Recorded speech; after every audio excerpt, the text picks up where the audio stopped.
tabang ragadyon isip na assign ko ng agricultural technologies sa Lilote sa una. If reorganization mo, para sa ubang nga barangay, amo magipasagdan ang among mga asosasyon. Sila man ang nag-manage ni anak. Kanang kwarta, ako, bisan kami, dili man may maglabot sa inyong income. Sige, atong pa, kay sa una ko, na itabot ni, kay first injo, wa man dihatod mo'y association, pero as if it doesn't exist. Mura ragway na itabot. Mauman nga kagawad ni Boy, isip kagawad sa agriculture. Hapitan og naay mga activity diri si Boy jud na ang among matawag, mapalihog. Kay bawo man mo kay jud nga nakap kay under man nimo si Boy.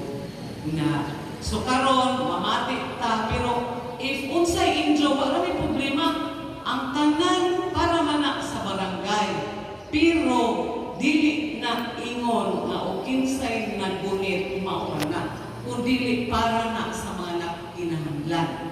Gani if naay uban nga mga farmers outside sa inyong barangay if magkinahanglan pwede na sila kay kana nga mga machinery gikan man na sa gobyerno na atong una-unahon ang if mag-change oil ang usak ka unit, first change oil, gasto na murang mga 25,000 na atong una-unahon na ay crudo, na ay operator, kana si Jang gidiretsura, dili na mao ang income. How about ang maintenance sa inyong machinery o ang operator?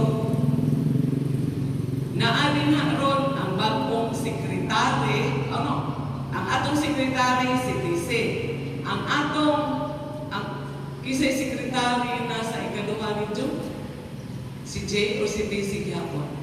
Ikaw, J? Awa, okay. So, naaman din ang atong treasurer, maoy atong paistoryahon karon o ganus at si Jaime Asyong pagka-treasurer. Sige po, ipabatik na